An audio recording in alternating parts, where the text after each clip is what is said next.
Cara streaming di OBS, tapi gamenya game HP. Yuk kita bahas.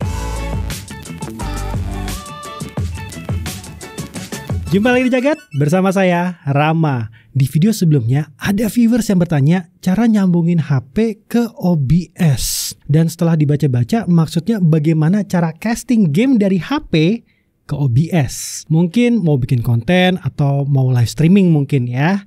Dengan game yang ada di HP seperti Mobile Legends, Wild Rift, PUBG M, PUBG Mobile, atau bahkan Genshin Impact versi mobile. Oke.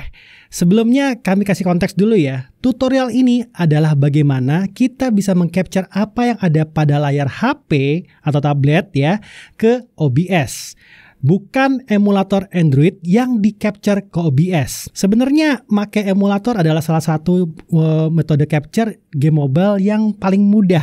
Tapi sayangnya ini juga bisa membebankan si PC. Apalagi kalau teman-teman menggunakan PC yang relatif kentang. Ini bisa bikin performanya menurun dan bisa kurang nyaman untuk digunakan live streaming. Nggak mau dong lagi bikin konten atau live streaming terus hasilnya patah-patah. Dan yang lebih parah, penontonnya juga jadi nggak nyaman nontonnya. Selain itu, bermain dengan emulator punya experience yang beda dengan ketika main langsung dan memainkannya pada HP ataupun tablet. Karena kontrol yang digunakan juga beda.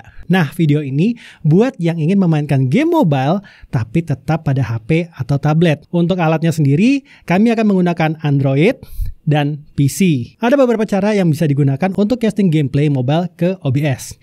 Yang pertama adalah dengan cara wireless cast. Di sini, kalian hanya butuh PC dengan minimal Windows 10, lalu HP atau tablet Android. Alat yang kami gunakan di sini adalah Infinix Note 30. Tentu saja, kalian butuh internet yang cukup kuat juga, karena cara ini akan sedikit membebankan si modem. Caranya, pertama, pastikan dulu Android dan PC kalian menggunakan internet yang sama. Lalu, pada Windows, kalian masuk ke menu Setting. Dalam setting ini, pilih Sistem, lalu masuk ke Projecting to this PC. Pada pilihan Some Windows and Android device can project to this PC, ganti menjadi Available Everywhere. Tapi bila ini tidak bisa digunakan, artinya fitur wireless display belum terinstall. Untuk itu, klik Optional Features, lalu kemudian klik Add Features, lalu cari Wireless Display. Setelah terinstall, sekarang PC kalian sudah bisa untuk mengcast Android-nya. Nah, sekarang kita masuk ke Android-nya nih. Drag down menu kalian, lalu cari opsi Cast. Sebagai note, tiap brand kadang mempunyai sebutan yang berbeda-beda untuk opsi Cast ini. Jadi, coba cari aja opsi untuk screen mirroring ini ya. Tap Cast dan pilih nama laptop kalian. Nama laptop kalian bisa dilihat pada opsi Projecting to this PC. Nah, apabila terdeteksi, maka akan muncul notifikasi approval pada PC. Tinggal di-approve, maka layar Android langsung mirroring ke PC. Nah, setelah screen Android tercast pada Windows, maka kita perlu meminimize layar Windows ini. Kita bisa langsung mengarahkan kursor ke bagian layar atas, lalu keluar menunya. Tinggal di-minimize saja dari situ. Oke, kita udah bisa nge-cast nih. Sekarang kita masukkan layar cast ini ke dalam OBS. Caranya adalah Add Source di OBS, lalu pilih Windows Capture. Nah, lalu pilih layar cast tadi. Setelah masuk, kalian bisa mengaturnya sesuai dengan kebutuhan kalian. Kelemahan dari metode ini adalah suaranya yang delay. Tapi, delay ini hanya terjadi pada kita sebagai player. Namun, dari sisi penonton, suara ini tidak terdengar delay dan sinkron.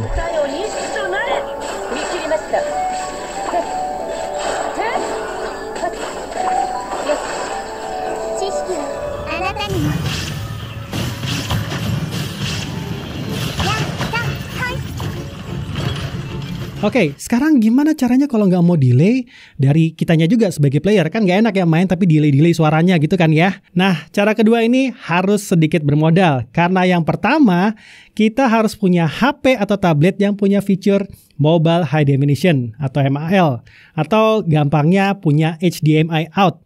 Fitur ini akan bikin Android kalian bisa di-cast ke monitor dengan sambungan kabel HDMI. Untuk itu, kami di sini menggunakan Black Shark 4. Nah, lalu kita harus punya ini nih. Ini benda kecil ini. Ini namanya capture card. Ini bukan Elgato ya. Kalau Elgato harganya ya. Tapi kalau di video kali ini ya kita pakainya ini yang harganya relatif murah. Sekitar 100 sampai 200 ribuan. Bahkan bisa lebih murah. Alat yang kalian butuhkan selanjutnya adalah kabel HDMI dan adapter HDMI to USB-C. Atau kalau kalian pakai iPhone ya adapter HDMI to Lightning. Saran kami kalau mau membeli adapter ini, cari yang bisa digunakan sambil charging. Walaupun memangnya tidak disarankan untuk main game sambil nge-charge, tapi dalam keadaan terdesak ini bisa digunakan. Kan gak enak ya, harus end stream karena baterainya HP-nya habis. Tapi kalaupun kalian tidak live streaming dalam jangka waktu yang lama, kalian juga bisa menggunakan satu kabel HDMI to USB-C atau Lightning. Nah, untuk menyambungkannya, colok kabel HDMI ke capture card, lalu colokkan ke port USB pada PC.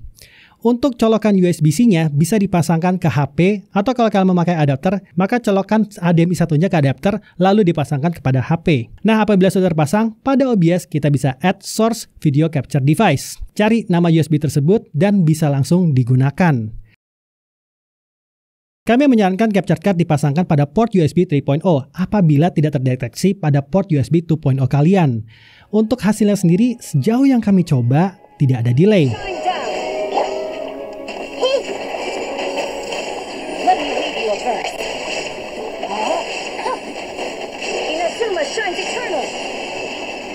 Sedikit note, hasil gambar dari capture card akan tergantung dari kemampuan si capture card itu sendiri.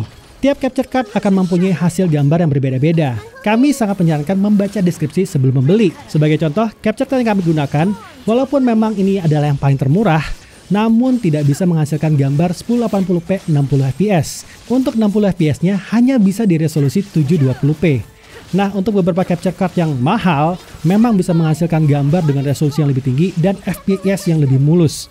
Tapi ya, itu tadi, lebih mahal. Nah, sekarang gimana nih kalau HP yang dipunya nggak punya fitur MHL atau fitur HDMI out, tapi mau main kayak gini juga, hasilnya lancar juga kayak pakai capture card ini, gimana? Oh, tenang, solusinya ada.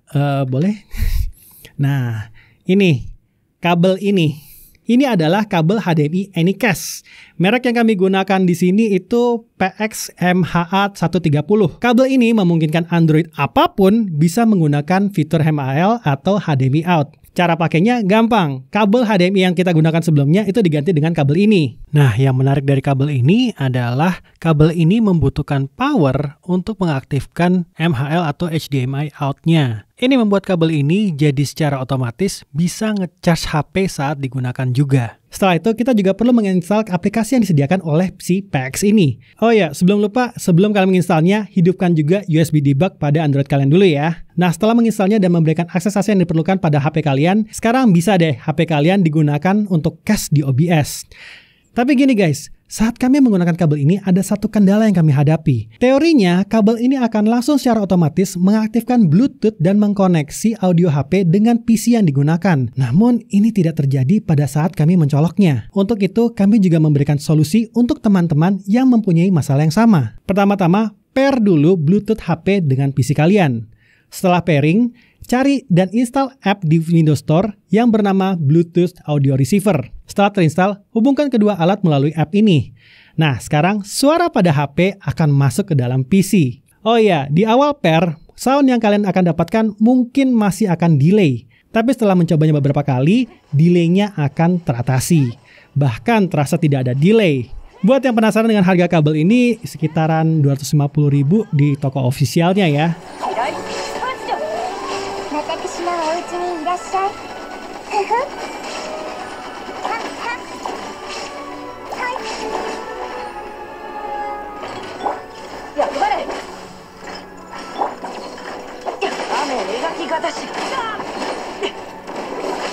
Nah, itu dia tadi 3 tutorial untuk bisa live streaming pada HP ke OBS. Di sini kami memberikan beberapa opsi tergantung dari budget yang kalian mau keluarkan. Tiap metode ini ada kelemahan dan kelebihannya masing-masing. Dengan cache misalnya, kelebihannya budget yang kalian keluarkan hampir nggak ada dan tangan kita tidak terganggu oleh kabel-kabel. Namun delay sound pada player bisa jadi sedikit annoying.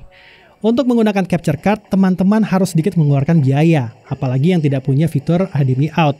Tapi tentu saja hasil stream yang diberikan jauh lebih baik. Walaupun, again, ini tergantung dari capture card-nya juga. Selain itu juga mejanya akan terasa kurang rapih, karena kabel-kabel banyak digunakan. Tapi ingat ya teman-teman, alat yang lebih mahal tidak menjamin stream kalian akan jadi lebih ramai. Pada akhirnya, tergantung dari kalian juga bagaimana kalian bisa menghibur dan berinteraksi dengan penontonnya. Tapi secara teknis, kami berharap video tutorial ini bisa sedikit membantu kalian. Apakah ada pertanyaan lain mengenai cara live stream? Coba tulis dari kolom komen. Kami akan menjawab semampu kami. Saya Rama, Jagat TV.